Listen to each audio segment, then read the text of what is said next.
Dan dalam masa yang sama juga, kita kata inilah yang berlaku apabila negara ditadbir oleh mereka yang pelampau, pentaksub dan tak mampu pun berfikir, tuan-tuan. Bila 5 kepimpinan tertinggi PAS tidak dipertandingkan, apa yang apa yang PAS kata? Apa yang PAS kata? Okey. Sekejap. Oh, saya dah delete benda tu. PAS kata apa? Oh, buat apa kita nak ada pertandingan? Sebab kita dah kuat, dia kata. Kenapa perlu ada pertandingan kalau sebab kita dah kuat? Dia cerita dia macam ni. Kalau sekiranya kamu kuat, apa nak takut pertandingan? PAS kata, kami tak mempertandingkan 5 tempat kedudukan ke atas kerana kami kuat. Jadi bermaksud kalau kamu mempertandingkan 5 atas tu, kamu lemah lah. Jadi di manakah amalan demokrasi yang kamu kata parti kamu demokratik? Dia kata, oh tak ada orang yang berani mencabar kelima-lima mereka. Dia macam ni, tuan-tuan. Siapa yang berani mencabar? Dulu kalau ada yang mencabar, confirm dia orang akan disisir dan akan dibuang. Tak ada siapa yang berani mencabar mereka. Isunya dalam PAS, dia orang tahu siapa yang berani mencabar presiden, tuan-tuan, dia orang lepas ni memang akan disisih dan dibuang. Kan? Okey, kita tengok. Fuad, taksub melampau punca tiada pertandingan dalam PAS. Budaya taksub melampau ahli PAS kepada pemimpin adalah punca tiada pertandingan pemilihan 5 tertinggi, kata Majlis Agama UMNO Fuad Zakashi. Bagaimanapun ketaksuban melampau itu hanyalah menyebabkan PAS berpecah. Saya berbeza pandangan sedikit dengan Fuad Zakashi. Yang ini saya berbeza pandangan. Bagi saya bukan satu ketaksuban melampau itu satu hal, tapi bagi saya ia menyebabkan mereka menjadi sedemikian kerana tekanan yang diberikan oleh mereka yang taksub kepada Haji Hadi. Ketaksuban melampau erti kata kepada parti, bukan, tetapi kepada individu. Taksubnya itu sehingga kan kalau sesiapa yang cuba challenge, confirm lepas ni habis karier politik dia. Itu yang berlaku dalam PAS sekarang ini. Dan benda ini yang merisaukan bersatu. Kan? Benda ini yang merisaukan bersatu. Saya bagi contoh, tuan-tuan. Kenapa saya kata merisaukan bersatu? Baik. Ini maklumat. Pertembungan kumpulan Muhyiddin dan Hamzah. Biarpun pemilihan Parti Pribumi Malaysia akan diadakan tahun depan, namun kehangatan bahangnya terasa apabila timbul dakwaan wujud perang dingin antara Presiden Tan Sri Muhyiddin dan Susah Agong Datuk Seri Hamzah Zainuddin, mantan ahli Majlis Pimpinan Bersatu. Mantan MPT Bersatu Muhammad Faiz Zaman ketika dihubungi berkata, baik, dia ada berita penuh lah, saya tak cerita ni. Tuan-tuan, kem sekarang ni pecah kepada 2, ketiga. Satu kem Muhyiddin Yassin, satu kem apa orang kata Hamzah Zainuddin, satu lagi kem Azmin Ali. Nah, kem Azmin Ali sekarang ini, allegiance dia ataupun kesetiaan dia masih lagi memilih di antara keduanya.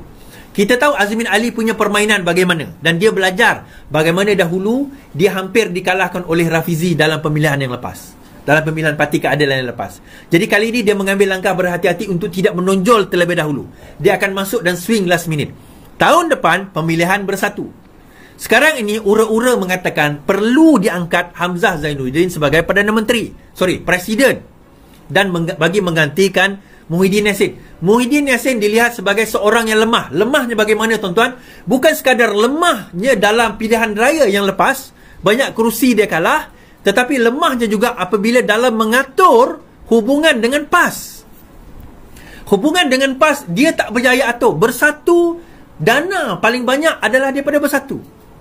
Jentera paling ramai daripada PAS, tetapi dana itu datang daripada Bersatu. Namun begitu, dengan dana itu mereka tak berjaya nak kontrol PAS. Akhirnya PAS yang kontrol mereka. Di Kelantan satu exco, di Terengganu satu exco, di Kedah satu exco. Kelantan tak ada exco kot. Maksudnya daripada segi jumlah exco sendiri pun Bersatu tak ada kekuatan untuk nak negotiate. PAS ambil semua. Di situ kita dapat lihat bagaimana sekarang ini ada sebilangan daripada golongan Hamzah Zainuddin, geng-geng camp tu mengatakan bahawa perlu kita take over, perlu kita ambil alih untuk kita nak memastikan bahawa parti kita ini lebih relevan. Walaupun benda itu tidak digemari, tetapi itu yang berlaku. Dan berkemungkinan besar, kita kena ingat tuan-tuan, dana sekarang ini banyaknya pada Hamzah. Dana tu banyak pada Hamzah. Dan apa orang kata, siapa nama dia, Azmin Ali, Dia mengekori rapat, last minute nanti dia akan pilih kem mana dia akan pergi. Tetapi dia sedang mengekori rapat, dia nak melihat kem mana yang dia boleh bergantung dan berpaut untuk memastikan kelangsungan politik dia. Dan perkara ini tu juga tuan-tuan, yang ini maklumat kita dapat juga. Perkara ini, perpecahan ini, ada beberapa adun apa orang kata PN akan bersama dengan Barisan Nasional menurut Zahid Hamidi. Kan? Bukannya sebaliknya. Bukannya bahawa adun BN yang akan lompat kepada PN, tak. Sebaliknya maklumat mengatakan adun Perikatan Nasional yang dikatakan akan melompat kepada Barisan Nasional.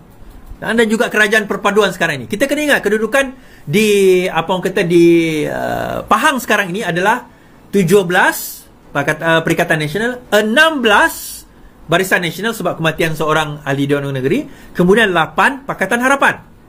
Kalau sekiranya kalah pun pelangai 18, 16, tetapi masih ada 8. So daripada situ 18 orang ini, kata 17 orang ini daripada Perikatan Nasional, sekarang ini ada ura-ura rundingan sedang dilakukan bagi mereka melompat. Ingat di Pahang belum ada akta anti lompat parti. Jadi tidak ada masalah untuk mereka nak melompat. Kan? Walaupun demikian kita kata sekarang ini hubungan itu semakin renggang di antara mereka berdua. Saya pernah bawa perkara ini sejak tahun lepas. Kan? Mereka masih melihat bahawa apa orang kata Muhyiddin Yassin itu tidak mempunyai ciri-ciri kepimpinan seperti mana yang mereka nak kehendaki.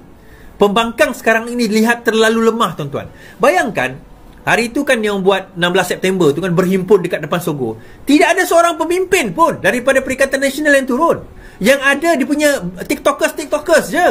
Pemimpin pun tak ada. Yang tertinggi lah, mungkin ada lah. Yang cikai-cikai itu adalah. Yang tertinggi tak ada.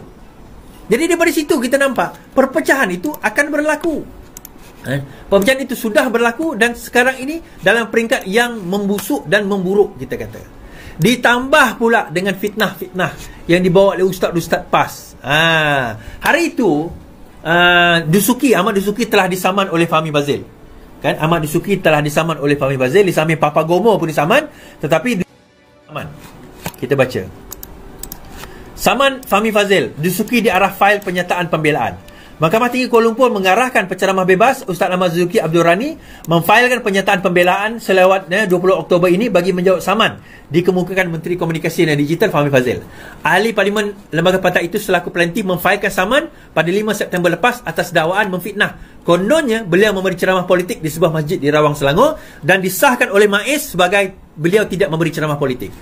Peguam Ashrif Ali Syatik Alivi yang mewakili Fahmi berkata, Mahkamah turut mengarahkan pelanti memfailkan jawapan kepada pembelaan tersebut sebelum atau pada 17 November ini dan menetapkan 27 November untuk pengurusan kes selanjutnya. Writ dan tuntut saman telah diserahkan kepada defendant dan memorandum kehadiran telah difailkan oleh defendant menerusi peguamnya dari Tuan Sri Han Muhammad and Partners.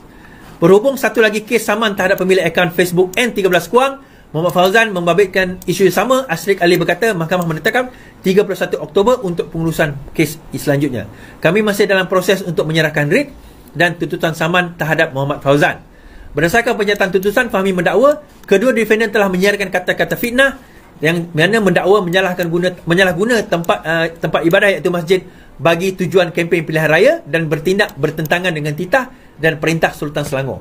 Beliau mendakwa kata-kata fitnah itu disiarkan dalam Facebook milik Muhammad Fauzan serta akaun Facebook Instagram Ahmad Dusuki pada 31 Julai lepas.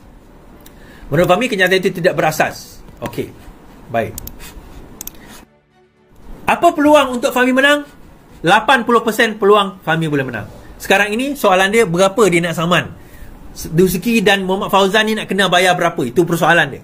Berapa dia orang nak kena bayar, itu satu isu. Now, tuan-tuan, kenapa saya bawa isu fitnah ni dan apa kaitannya dengan apa orang kata pergaduhan antara Bersatu sekarang ini, PAS dan sebagainya. Bersatu menghadapi masalah di mana mereka nak move forward sekarang ini agak payah. Sebagai pembangkang, kita tengok dia dah tak ada modal. Nak kenakan kerajaan, nak maki kerajaan, dia tak ada modal. Dia tak boleh nak maki kerajaan yang sekarang ni progresif ke depan. Itu yang pertama. Yang kedua, dalam masa yang sama, diorang tak ada modal nak selesaikan masalah rakyat ini. Dalam keadaan Bersatu dan PAS sendiri tak boleh nak bertemu, tuan-tuan. Tak boleh nak bergabung. Bagi Bersatu, tindakan-tindakan PAS memfitnah, mengemukakan kata-kata fitnah. Semalam, 2 hari lepas saya cerita tentang Sanusi disaman oleh Vincent Tan.